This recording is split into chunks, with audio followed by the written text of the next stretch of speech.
El libro de Apocalipsis, y nos toca en esta noche estudiar el mensaje a la iglesia de Esmirna, en el capítulo 2 de Apocalipsis, versículo 8 al 11, y el tema se titula La iglesia perseguida, la iglesia perseguida. Y dice así la palabra de Dios: escribe al ángel de la iglesia en Esmirna, el primero y el postrero, el que estuvo muerto y vivió, dice esto: yo conozco tus obras, y tu tribulación, y tu pobreza, pero tú eres rico, y la blasfemia de los que se dicen ser judíos, y no lo son, sino sinagoga de Satanás. No temas en nada lo que vas a padecer. He aquí, el diablo echará a algunos de vosotros en la cárcel, para que seáis probados, y tendréis tribulación por 10 días. Sé fiel hasta la muerte, y yo te daré la corona de la vida. El que tiene oído, oiga lo que el Espíritu dice a las iglesias. El que venciere no sufrirá daño de la segunda muerte. Muchas iglesias han sido llamadas a ser perseguidas, y esto fue una realidad con la iglesia de Esmirna. Esta ciudad fue llamada la corona de Asia por la increíble belleza que obtuvo a través de sus edificios, sus carreteras, sus construcciones. Estaba situada exactamente a 60 kilómetros al norte de Éfeso. Ustedes saben, los que han ido al Asia Menor, enfrente de Grecia está Éfeso, y la ciudad de Éfeso aún permanece en las ruinas y todavía se sigue llamando Éfeso. La ciudad de Esmirna no solamente estaba al norte de Éfeso, 60 kilómetros, sino que era la ruta de todos los comerciantes del Asia Menor, porque todos los que venían de la India, de Persia y de Roma, tenían que pasar por esta ciudad de Esmirna. Fue mundialmente conocida por su escuela de ciencias y medicina y sus grandes edificios, repito, y calles pavimentadas en aquella época. Sin embargo, aquí tenían en el centro de la ciudad una estatua inmensa dedicada al dios Baco, al dios del placer, y muchos judíos apóstatas también hicieron su residencia en esta ciudad. Aquí nació el famoso filósofo Homero en el año 195 después de Cristo. Esmirna fue la primera ciudad en haber erigido un templo dedicado a Roma. La fidelidad de Esmirna, de esta ciudad, a Roma era incondicional y fue muy famosa. Los judíos en la ciudad de Esmirna eran muy numerosos e influyeron en el gobierno romano para que el gobierno persiguiera a los cristianos, a quienes ellos odiaban. Policarpo fue el pastor de esta iglesia de Esmirna y fue martirizado el día 23 de febrero del año 155 después de Cristo, cuando se estaban celebrando al aire libre los juegos públicos, por lo que la ciudad estaba llena de visitantes. De repente alguien comenzó a gritar en la multitud: ¡mueran los cristianos! ¡Maten a los cristianos! ¡Maten a Policarpo! Policarpo fue encontrado vivo y quemado en una hoguera. Actualmente esta ciudad de Esmirna existe todavía con el nombre de Izmir, que en turco significa mirra. Es interesante que en la muerte y crucifixión de Cristo le fue ofrecido mirra, que es una hierba bastante amarga. Ahora veamos rápidamente la persecución de Roma por los 10 emperadores romanos que duró mientras estos gobernaran. En el año 54 después de Cristo, Nerón mandó crucificar a Pedro y a Pablo le cortaron la cabeza. Domiciano, en el año 96 después de Cristo, desterró a Juan en la isla de Patmos. Trajano, en el año 117, Ignacio de Antioquía fue quemado en una estaca. Marco Aurelio, en el año 180 después de Cristo, Justino lo manda a matar y muere como mártir.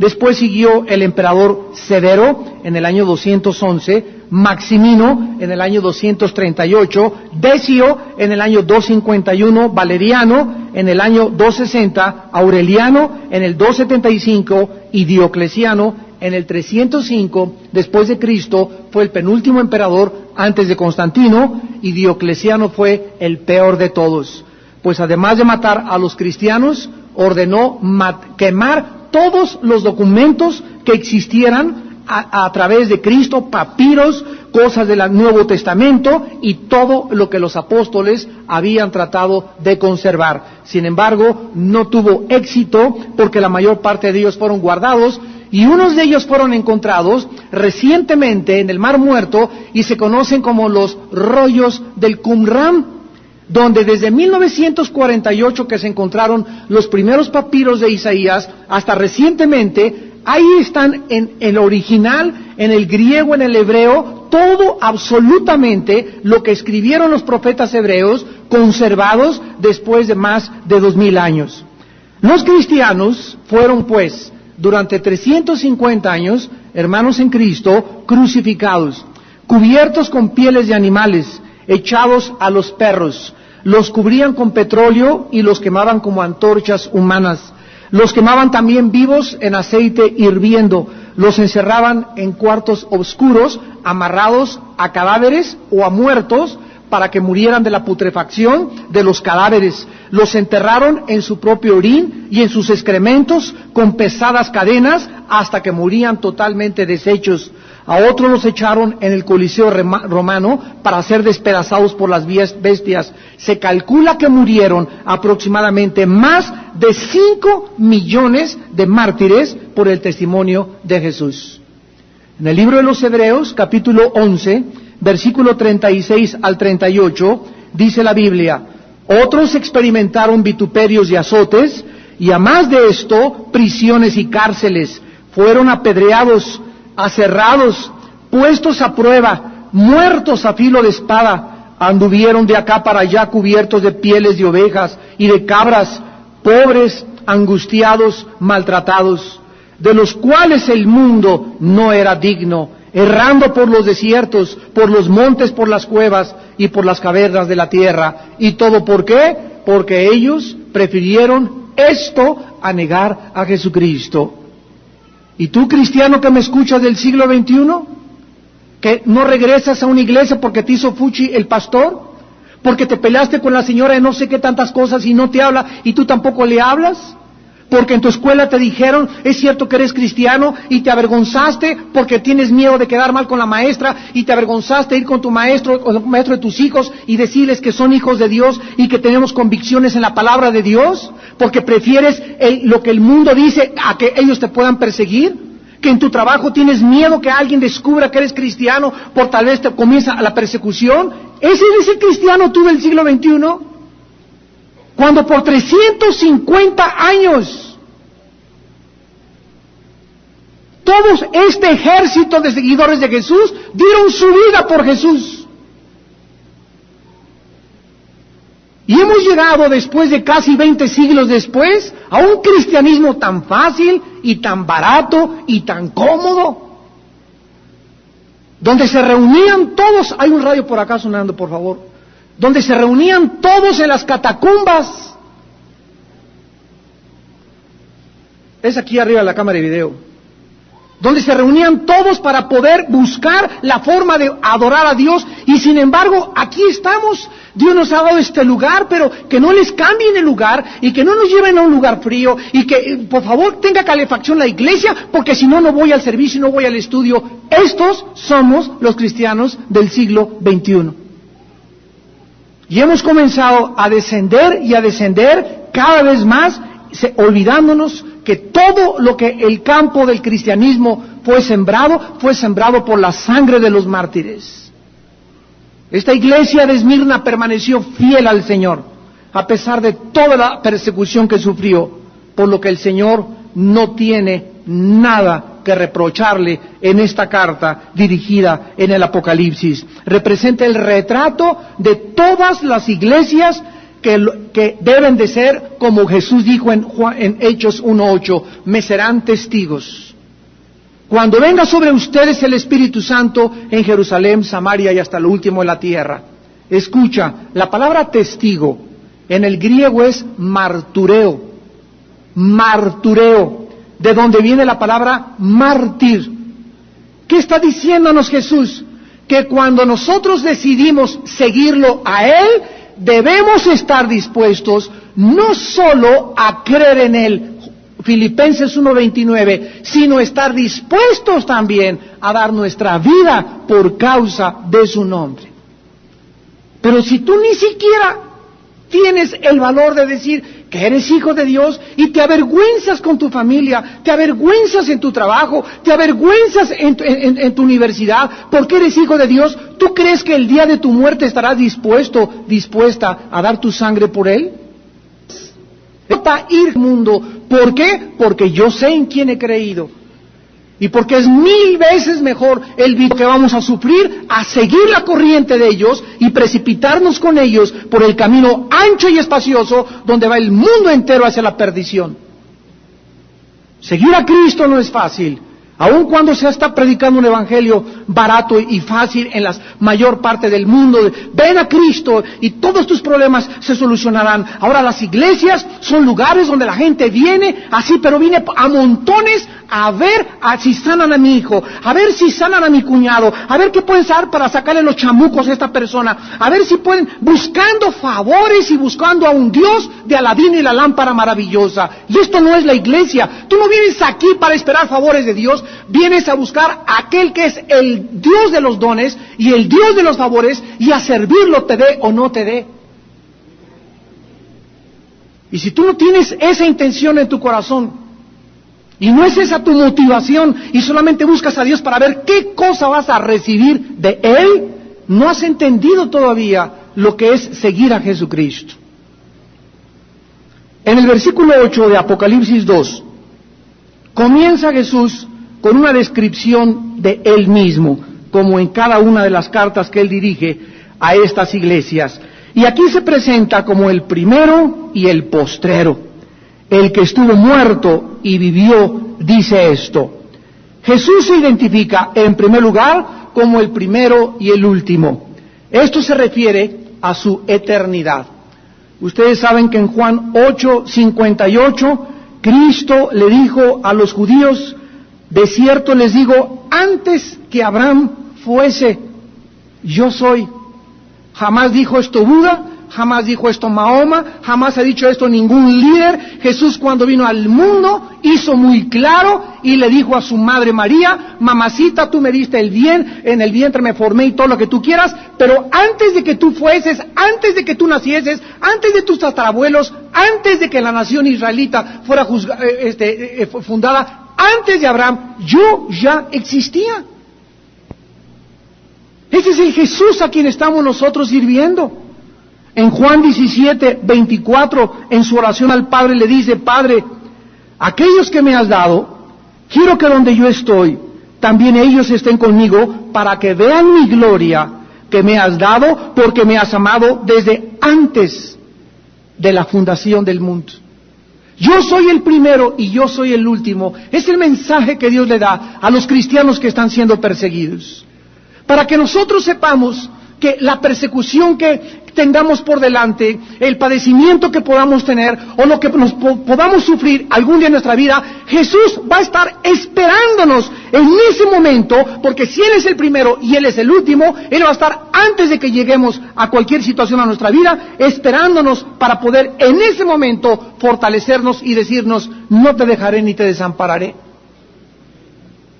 ¿Se acuerdan ustedes en Daniel 3 a los jóvenes que echaron en el horno de fuego? Le dijeron al rey Nabucodonosor, mira rey, ¿sabes una cosa? No te vamos a servir. Ni nos vamos a inclinar delante de tus dioses, ni vamos a bailar al son del mambo que nos estás tocando. Pero ¿sabes una cosa, rey? Que ya sea que Dios nos salve o que Dios no nos salve del horno, no te vamos a servir. Esta conclusión hemos llegado y échanos y hazle como quieras. Pues los echaron al horno de fuego. Y mientras estaban en el horno de fuego, la Biblia dice que un cuarto hombre apareció en el horno junto con ellos. Y cuando lo sacaron del horno, ni siquiera sus ropas olían a quemado. ¿Qué significa esto? Que cuando pasamos por el horno de fuego, dice el Señor, no te quemará. Cuando pases por las aguas, no te anegarán, porque yo estaré contigo. Es muy diferente pasar por las pruebas y pasar por sufrimientos en la vida y salir de esos sufrimientos amargados, cacheteados, con las marcas y las huellas de lo que te pasó hace 5 años, de lo que pasó hace 15 años, pero los cristianos que pasan por el fuego, que pasan por las aguas, que pasan por las pruebas, con Cristo en ellas, no se les nota. Parece que vienen de Reino Aventura, parece que vienen de Six Flags. ¿Por qué? Porque en su cara no hay cicatrices, no hay huellas del sufrimiento, porque Jesús estuvo contigo, y esto es lo que quiere decir, yo voy a estar contigo, yo soy el primero y yo soy el último. Y en segundo lugar les dice, y el que estuvo muerto y vivió. Con esta declaración, en segundo lugar, Cristo le dice a estos cristianos perseguidos y mártires, yo ya atravesé lo que ustedes están atravesando, tengan ánimo. Tengan ánimo. No te preocupes que la gente pueda quitarte todo en la vida. Lo último y lo peor que nos pueden quitar es la vida. Y ¿sabes una cosa? Ten temor de aquel que puede echar el alma en el infierno. No te preocupes, lo más que te pueden quitar es la vida. Lo más que nos pueden hacer es matarnos. Y el matarnos para nosotros, dice Filipenses 1, es ganancia. Murieron como haya sido, ¿verdad? Como muramos, nos desaparecemos, salimos de nuestro cuerpo, vamos a ver nuestro cuerpo, que te come el león, que te queme, no importa la forma como muramos, salimos de nuestro cuerpo, vamos a ver inmediatamente ángeles de Dios de 2-3 metros de estatura nos van a estar esperando para llevarnos escoltados hasta la presencia misma del Señor, donde Él enjugará nuestras lágrimas, jamás volveremos a llorar, ya no vamos a extrañar a nadie en la tierra, ni que mi abuelita, ni que mi perro, ni mi gato, ni mi hijo, ni mi mamá, nada, absolutamente jamás volveremos a experimentar ninguno de los sentimientos ni de las emociones que experimentamos mientras estábamos en el cuerpo. Entonces, esta forma de poder ver esta perspectiva, de poder ver la eternidad, es la que nos anima, la que necesitamos como aliento en nuestra vida, necesitamos para vivir valor, necesitamos fuerza para vivir y nosotros no tenemos ninguna. Necesitamos la infusión, la llenura del Espíritu Santo para que Él sea el que nos impulse, el que nos impele, el que nos mueva, la fuerza motriz que nos haga levantarnos todos los días y estar deseosos de vivir para Jesucristo. Con esta declaración Jesucristo estaba diciendo que Él experimentó la muerte y el sufrimiento más grande que una persona puede experimentar, una muerte de crucifixión. Nosotros adoramos a un Cristo que atravesó la muerte, que fue coronado de espinas, que le clavaron las manos, que le clavaron los pies, y que sin embargo a los 3 días se levantó de la tumba con sus mismas manos y le dijo a aquel discípulo incrédulo: Tomás, pon tu mano en mi mano y mete tu mano en mi costado, y no seas incrédulo, sino cree.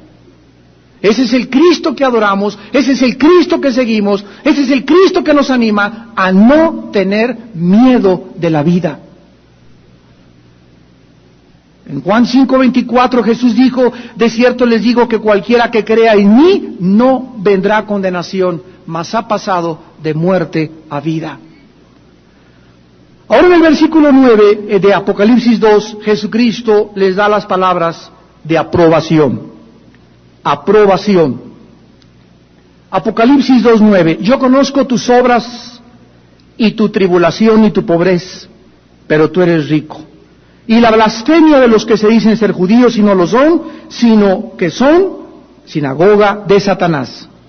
Esta iglesia estaba atravesando serias dificultades y principalmente se mencionan 3. La primera era tribulaciones. Yo conozco tu tribulación. Esta palabra griega es tilipsis, y significa presiones externas, presiones por diferentes circunstancias. Estos cristianos de esta iglesia vivían continuamente asediados, atacados, perseguidos, muchas veces, repito, como en los juegos públicos, el pastor de la iglesia fue quemado vivo. O sea, no sabían ni cuándo ir al mercado, ni cuándo los judíos que vivían en Esmirna los iban a apedrear o los iban a matar. Cristo, en Mateo 10, versículo 17 y 18, se los advirtió a los discípulos para que no se sorprendieran de lo que les esperaba después de que Él partiera al cielo. Y dice Mateo 10, 17 y 18, y guardaos de los hombres, porque os entregarán a los concilios y en sus sinagogas os azotarán. Todo esto se cumplió en los primeros 350 años de la historia del cristianismo. Y aún ante gobernadores y reyes seréis llevados por causa de mí, para testimonio a ellos y a los gentiles. O sea, en aquel tiempo el evangelio no era conocido.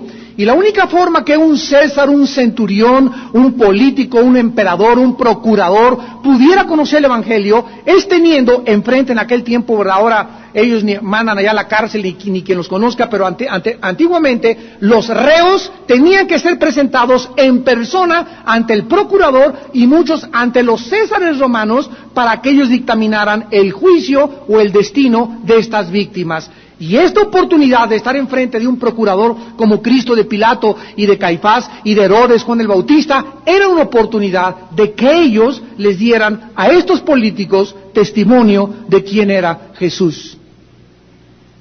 En Mateo 24, versículo 9, Jesús les dijo, os entregarán a tribulación y os matarán, y seréis aborrecidos de todas las gentes por causa de mi nombre. Pregunto, ¿es la forma como a ti te odian en tu oficina? ¿En el salón de clases? ¿En tu universidad? ¿En tu colonia?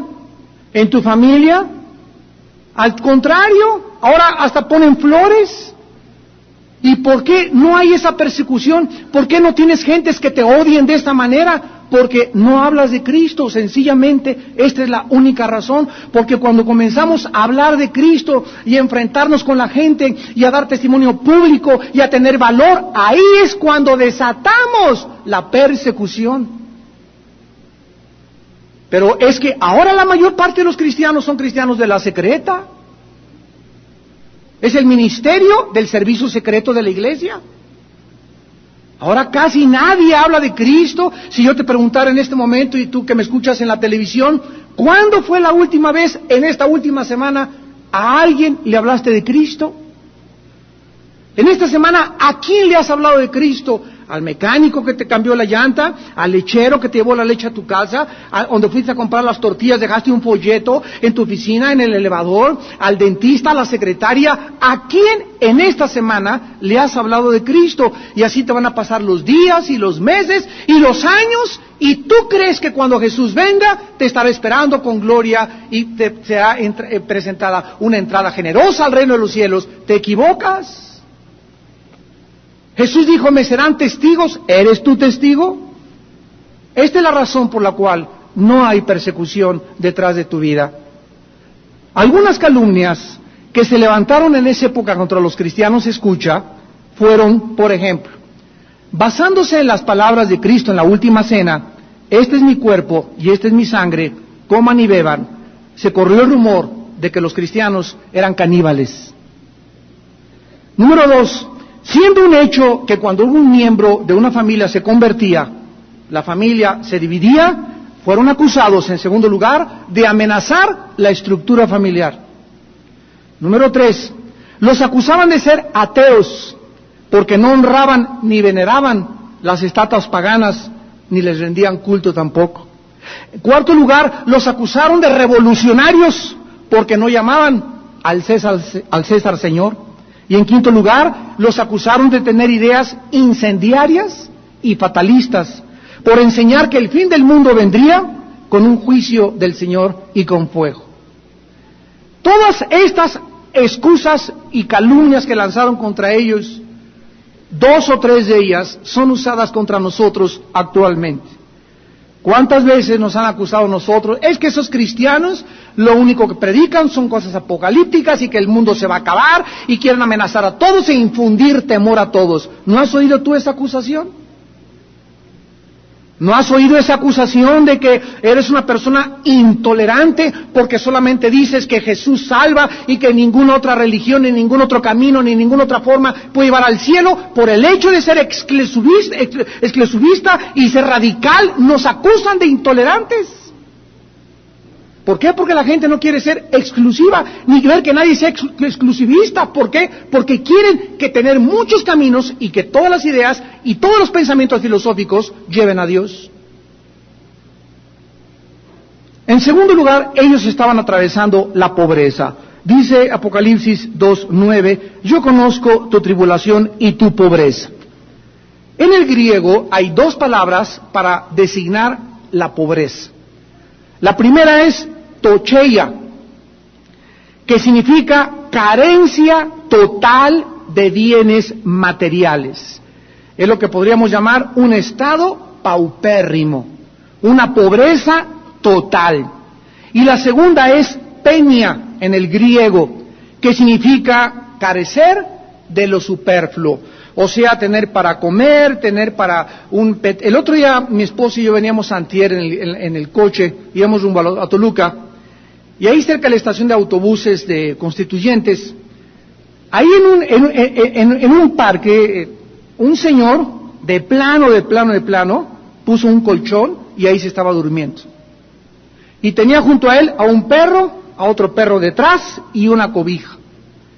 Nos paramos y les dije a mis dos hijos pequeños menores de edad, le dije, eso es pobreza bajo maldición de Dios. Eso, muchas gentes por lo menos tienen 4 paredes donde dormir, pero esta persona ahí en el parque se llevó de plano su colchón y ahora sí, hasta que me corran de ahí, y ahí está durmiendo en el parque. ¿Por qué es una maldición de Dios carecer de lo elemental? Porque la Biblia enseña que los pobres siempre van a existir. Pero en 2 Corintios 9, dice la Biblia que poderoso es Dios para hacer que abunde en nosotros toda gracia, a fin de que tengamos siempre todo en todo lo suficiente, para que abundemos para buena obra. Cuando un cristiano hijo de Dios, toda esta gente que vemos ustedes saben los gadarenos que hay en México y en todas partes, ¿no? Esas personas que los ves que tienen como 6 meses que no se han bañado, se meten a los botes, ya están totalmente afectados de sus facultades mentales. Duermen en botes de basura, duermen en todos lados. Todas esas personas que han llegado a este punto en su vida es porque ellos en algún punto en su vida comenzaron a volverse teporochos. O comenzaron a abandonar a su esposa, se volvieron irresponsables, cayeron en el alcoholismo, cayeron en las drogas, y llega un momento en que no te importa nada, y ya ves la vida sin ninguna esperanza, sin ningún fin, abres la puerta, te entran millones de espíritus dentro de ti, y te rematan y te convierten en un animal. Y ese no es el ser humano que Dios creó en el huerto del Edén. Dice en el Salmo 37, joven fui y he envejecido, y no he visto un justo desamparado, ni su descendencia que mendigue el pan. Cuando un cristiano, repito y regreso, no tiene ni para diezmar, ahí estás bajo una maldición. Porque de acuerdo a 2 Corintios 9, la Biblia dice que Dios es poderoso para hacer que en ti y que en mí abunde todo lo suficiente para que tengamos siempre para poder dar lo que podamos para la obra de Dios. Pero cuando ni siquiera llego yo no me alcanza ni para el diezmo, asegúrate y garantizado por la palabra de Dios, Malaquías 3, que ha venido el devorador y te ha quitado lo que Dios quería darte para bendecir a su reino. Nuestra avaricia y nuestra codicia nos abre totalmente a que las maldiciones nos alcancen tarde o temprano. Estos cristianos de Esmirna eran personas pobres que carecían de lo superfluo por 2 razones. La mayoría de ellos pertenecían a la clase más baja de la sociedad, eran esclavos la mayoría de ellos, y esta clase social sufría en aquellos tiempos, principalmente cuando los cargamentos de cereales traídos de Asia se retrasaban. En ese momento no tenían nada más que comer en sus hogares. Y en segundo lugar eran pobres por las persecuciones continuas instigadas por los judíos apóstatas que llevaban a las multitudes a las casas de los cristianos a robarles y a saquearlos. No era cosa fácil ser cristiano en esos tiempos. Dios sabe cuando tú eres pobre, no porque seas holgazán, no porque seas baquetón, no porque seas apático, no porque seas codo, ni avariciento, ni codicioso, sino porque eres pobre, porque verdaderamente estás sufriendo por Cristo. Pero aún en tu pobreza, como la viuda de Sarepta, ¿se acuerdan? Llegó al profeta y tenía una tortilla, solo una tortilla. Esa es pobreza, solo tenía aceite para hacer una tortilla. Y llega el profeta Elías y la parte a la mitad. Y le dice a Elías, aquí está la mitad. No le dijo, pues ¿qué nos vendrías a quitar el único pieza de pan Bimbo que tenemos en la casa? No, mira, aquí está la mitad, tómatela tú, y la otra mitad, entre mi hijo y yo, la repartimos.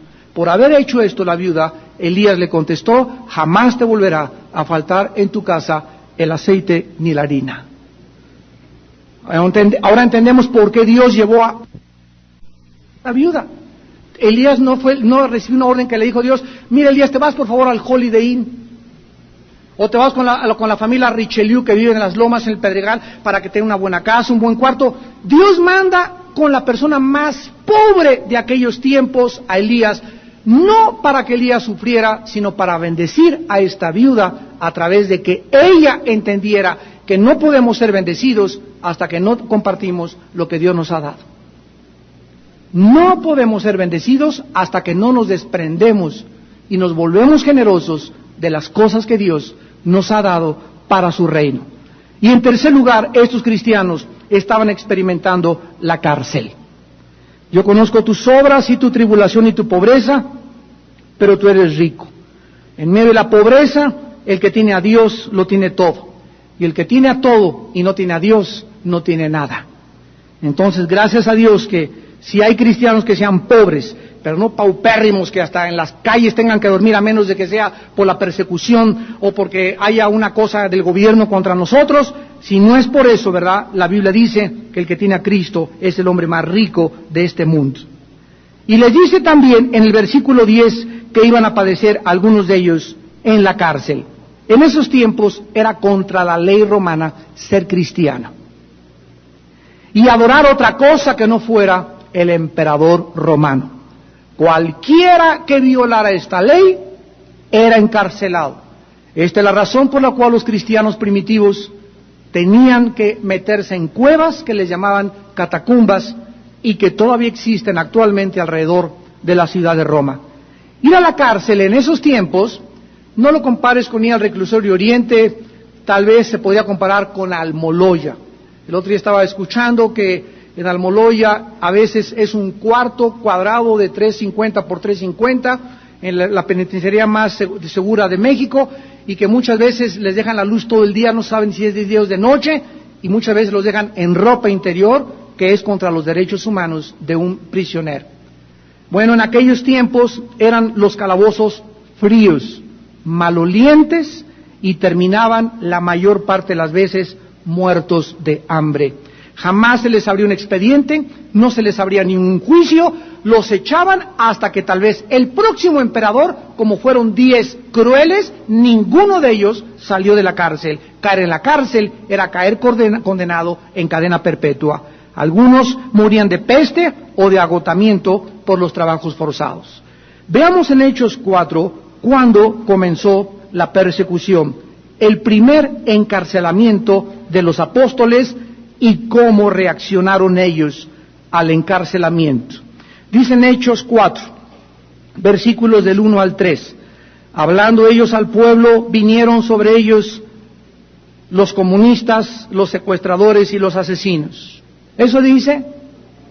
¿Quiénes eran los que encarcelaban y los que odiaban a los seguidores de Cristo? Los sacerdotes. Los religiosos. Qué curioso, ¿verdad? ¿Quién fue el espíritu que crucificó a Jesús?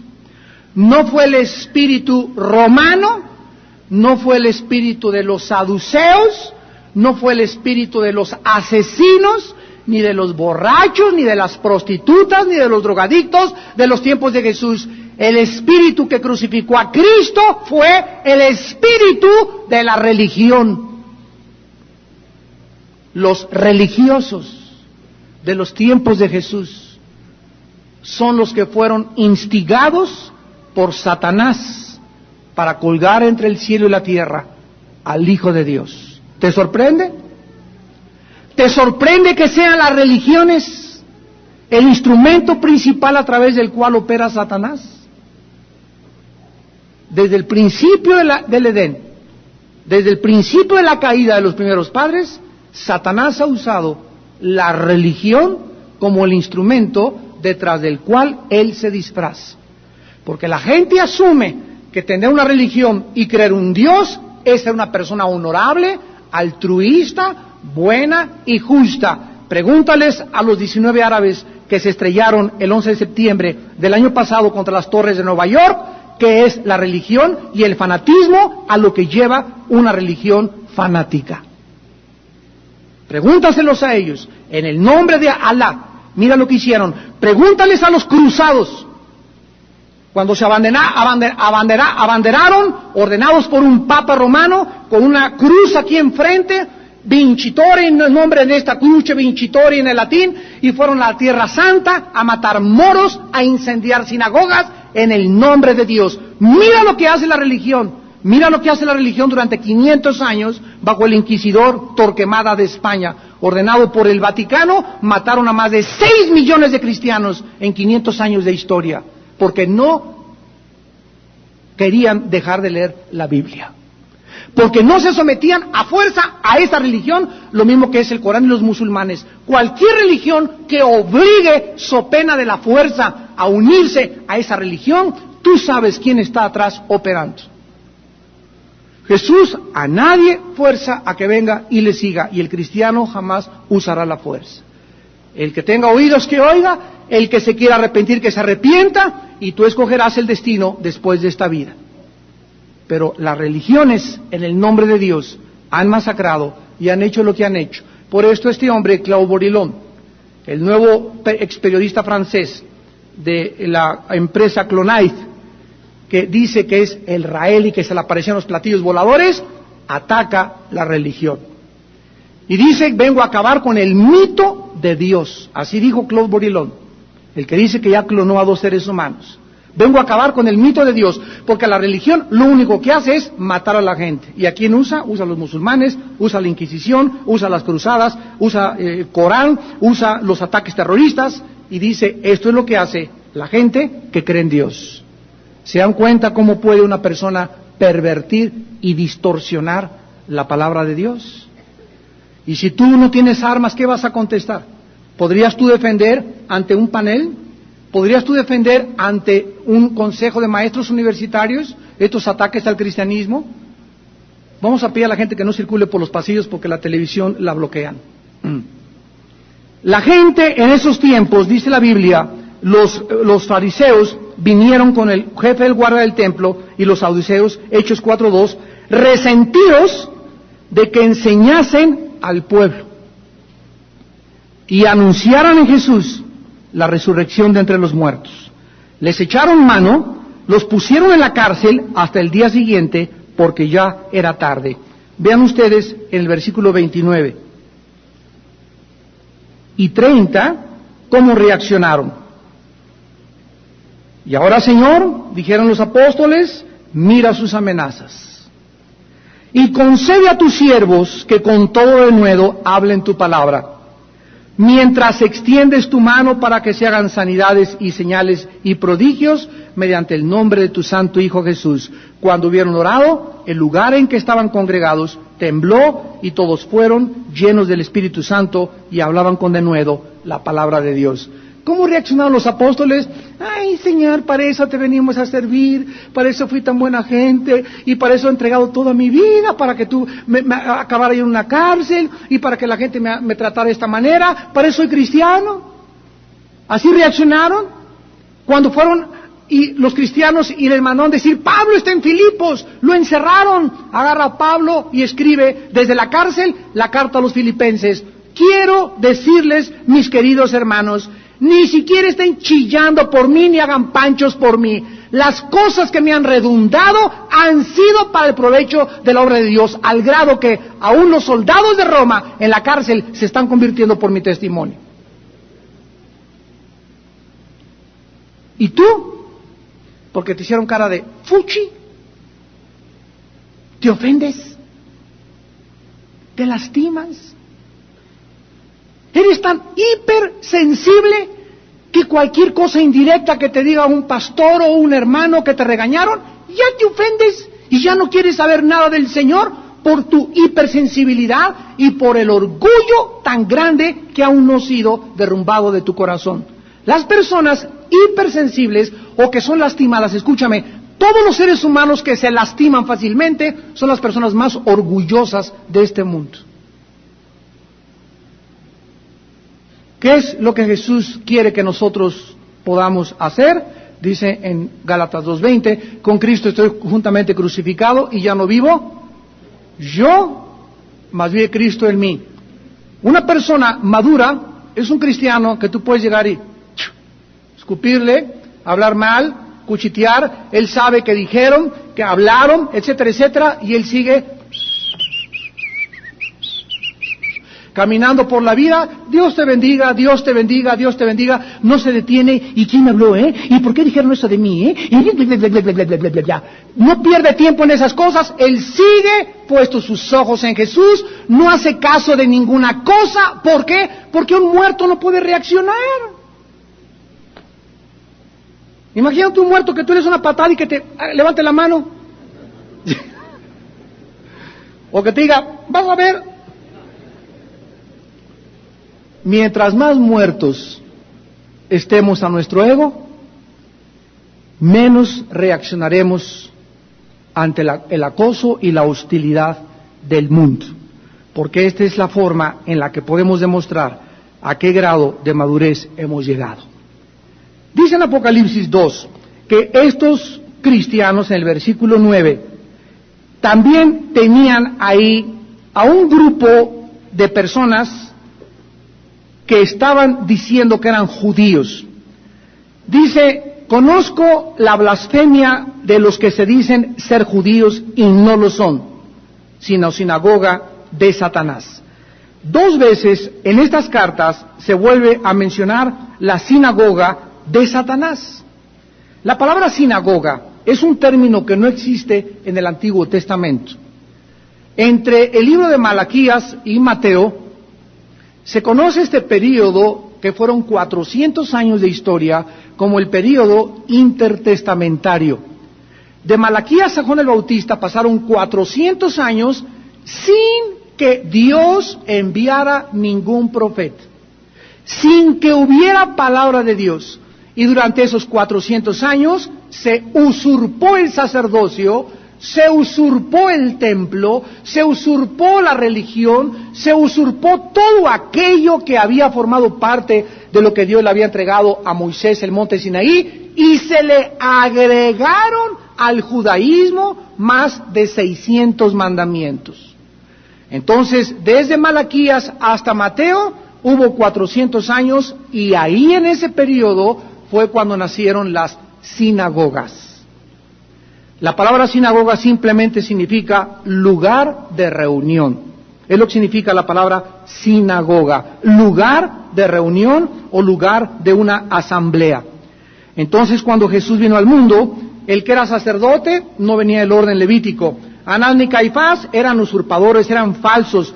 Todas estas cosas ya se habían comenzado a introducir encubiertamente dentro del judaísmo.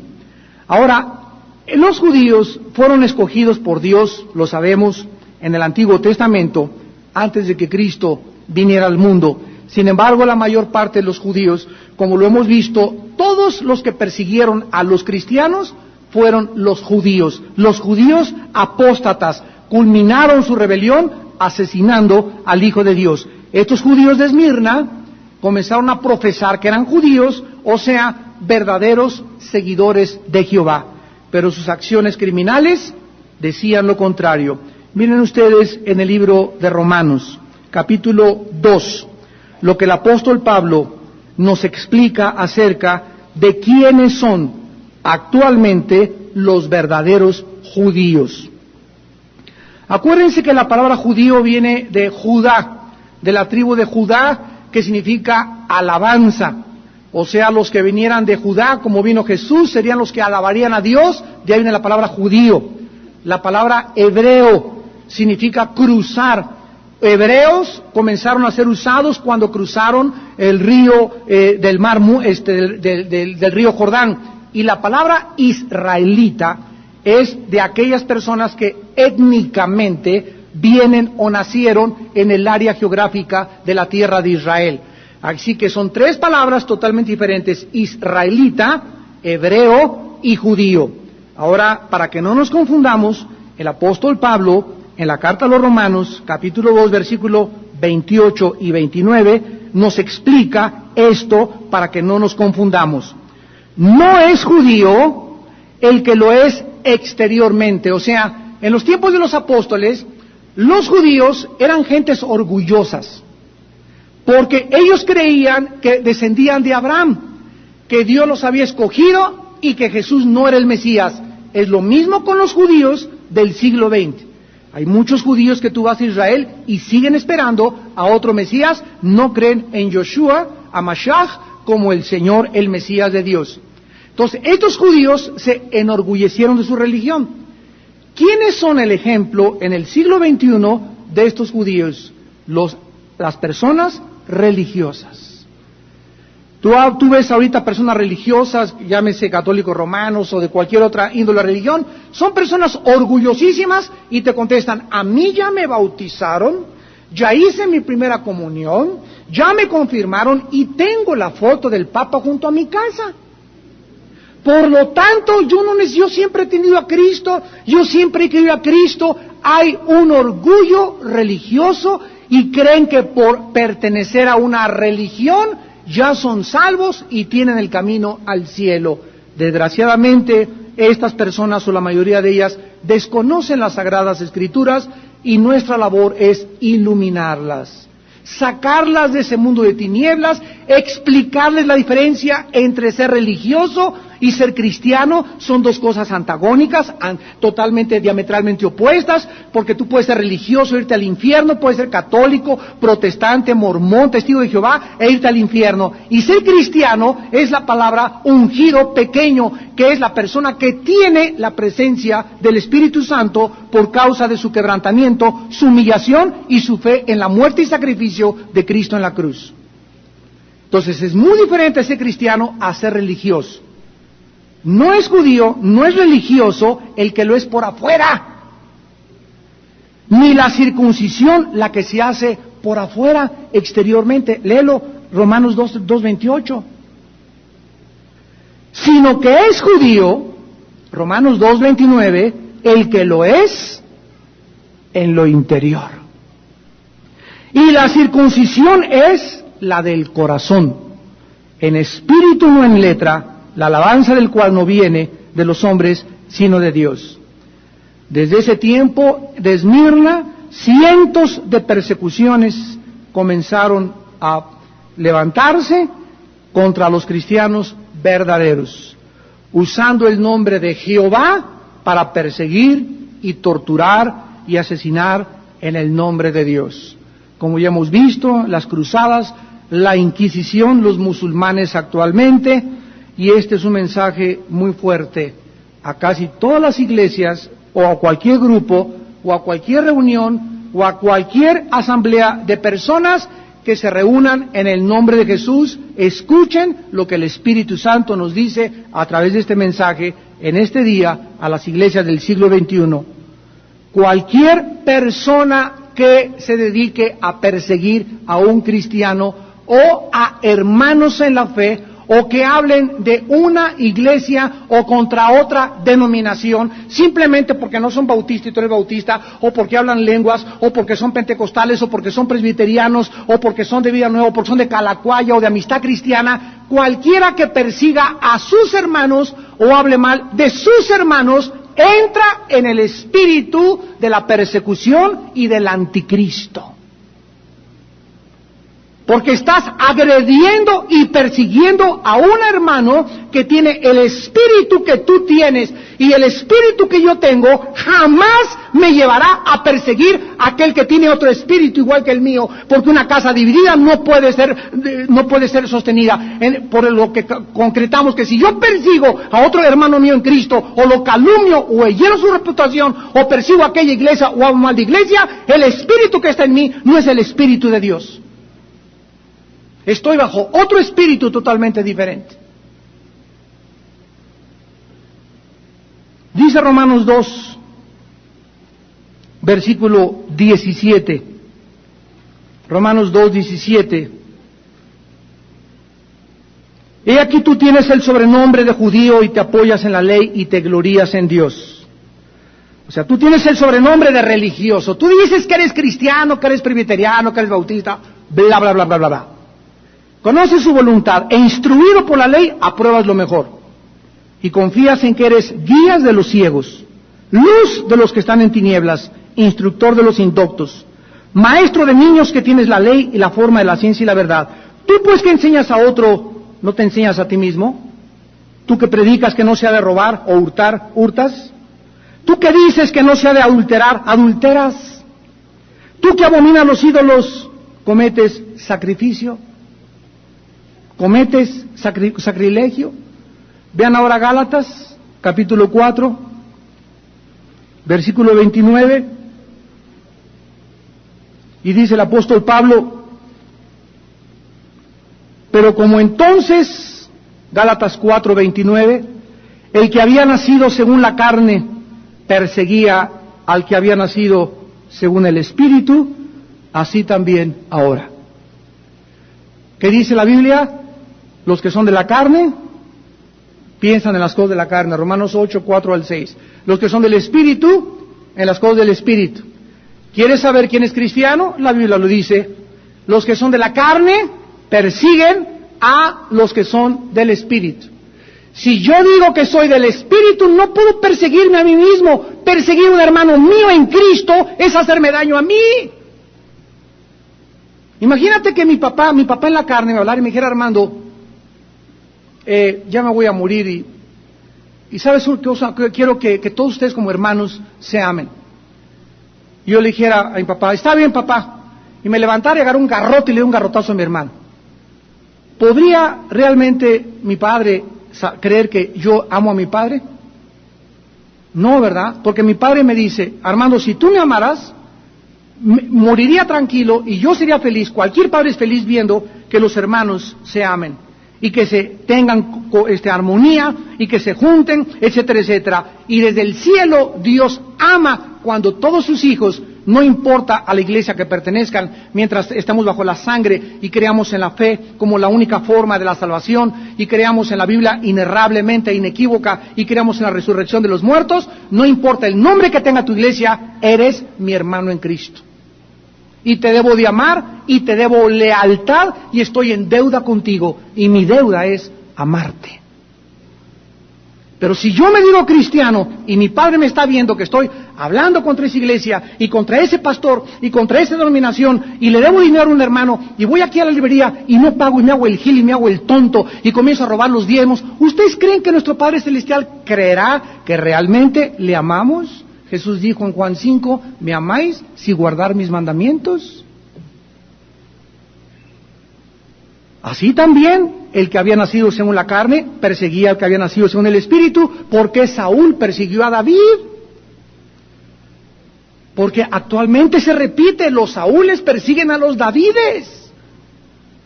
Ningún cristiano le lanza lanzas a sus hermanos. Cualquier cristiano que sea cristiano y que aviente lanzas y flechas y ataque y persiga a los hermanos en Cristo es de Saúl, es de la carne, no es del Espíritu de Dios. Y esto fue lo que le sucedió a la iglesia de Esmirna. Comenzaron a ser perseguidos por aquellos que se decían hijos de Dios. En la próxima clase terminaremos con el versículo 10 y 11 en la exhortación que Cristo le da a esta iglesia de Esmirna, pero solamente quiero terminar con las palabras de Mateo 5 que Jesús le dirigió a todos aquellos que por causa de su testimonio, de su valor, están siendo perseguidos, calumniados, vituperados en el nombre de Jesús. No tengas miedo. No hay una sola mentira, una sola calumnia que lancen contra un hijo de Dios que Dios tarde o temprano no vindique. Todos aquellos que son verdaderamente siervos de Dios tienen que pasar la persecución, la traición. Tienes que aprender qué se siente ser traicionado. Tienes que aprender y voltear y decir, pero era mi mejor amigo. Era mi mejor amiga y mira lo que me hizo, no lo puedo creer, pues más vale que lo vayas creyendo. ¿Por qué? Porque forma parte de nuestra vida. ¿Y qué sucede cuando experimentas la traición de alguien, cuando experimentas la persecución de alguien, la calumnia de alguien, pero principalmente las personas que creemos que están junto a nosotros? Esto nos hace parecernos más a Jesús, acercarnos más a Él e identificarnos más en su vida, en sus sufrimientos y en su muerte, porque a Él le hicieron peores cosas. Mateo 5, versículo 10, bienaventurados los que padecen persecución por causa de la justicia, porque de ellos es el reino de los cielos. Bienaventurados sois cuando por mi causa os vituperen y os persigan, y digan toda clase de mal mintiendo contra ti. Gózate y alégrate, porque tu galardón es grande en los cielos, porque así persiguieron a los profetas que fueron antes de ti. Oremos. Padre, te damos gracias porque al estudiar el mensaje a la iglesia de Esmirna, una iglesia pobre, atribulada, encarcelada y vituperada, esta iglesia permaneció fiel hasta el final. Esta iglesia no se amedrentó porque estos cristianos fueron puestos para nosotros como un ejemplo de lo que es sufrir por Cristo. Porque Dios no es injusto para olvidar tu obra y el trabajo de amor que has mostrado hacia su nombre, habiendo servido a los santos y sirviéndoles aún. Pero deseamos que cada uno de ustedes muestre la misma solicitud hasta el fin, para plena certeza de la esperanza, a fin de que no se hagan perezosos, sino imitadores de aquellos que por la fe y la paciencia heredan las promesas. Señor Jesús, tú tuviste muchos títulos como Hijo de Dios: Príncipe de paz, Rey eterno, admirable, consejero, Alfa y Omega, el pan que descendió del cielo. Pero el título con el cual tú te identificaste fue varón de dolores, experimentado en quebranto. Mas él herido fue por nuestras rebeliones, molido por nuestros pecados. El castigo de nuestra paz fue sobre él, y por sus llagas fuimos todos nosotros curados. Como una oveja en medio de sus verdugos y trasquiladores, enmudeció y no abrió su boca. Por cárcel y por juicio fue contado, y su generación, ¿quién la contará? Señor Jesús, gracias por el ejemplo que nos has dejado para que sigamos tus pisadas. Gracias porque entendemos ahora más que nunca a qué nos llamaste. No solo a creer en ti, sino a padecer por tu nombre. Porque si sufrimos con Cristo, también reinaremos con Él. Padre, te damos gracias en esta noche porque tú estás llamando a más soldados a tu ejército al arrepentimiento. Y en esta noche muchos de ustedes que tal vez pertenecían a alguna religión y no habían entendido qué es ser cristiano, lo has entendido esta noche. ¿Y qué debo hacer? Me preguntarás, para asegurarme esta noche que realmente soy cristiano, que sigo a Jesucristo y que le amo con todo mi corazón. La Biblia dice en primer lugar que te arrepientas de tus pecados. Arrepiéntete. Arrepentirse es darte la vuelta del camino que llevas y con la ayuda de Dios vivir otro tipo de vida. Con el poder de Dios cambiar tu antigua manera de vivir. Y Dios tendrá en esta noche misericordia de ti y será amplio en perdonarte. En segundo lugar, cree en Jesucristo. Cree en Jesucristo como el Mesías, el Salvador, el único mediador entre Dios y nosotros. La única esperanza que tienes en esta vida tú y yo es Jesús, porque fuera de Él no hay otro nombre en que tú puedas tener salvación. Y en tercer lugar, invítale a tu vida y dile estas palabras. Ahí desde tu lugar en silencio, dile: Señor, Señor mío y Dios mío, te pido perdón por mis pecados. Creo que tu Hijo pagó en mi lugar en la cruz y dio su sangre por mí. Señor Jesús, te pido que entres a mi corazón como mi Dios y mi Salvador. Perdóname y dame el poder de ser valiente y algún día dar mi propia vida por causa de tu nombre. En el nombre de Jesús. Amén.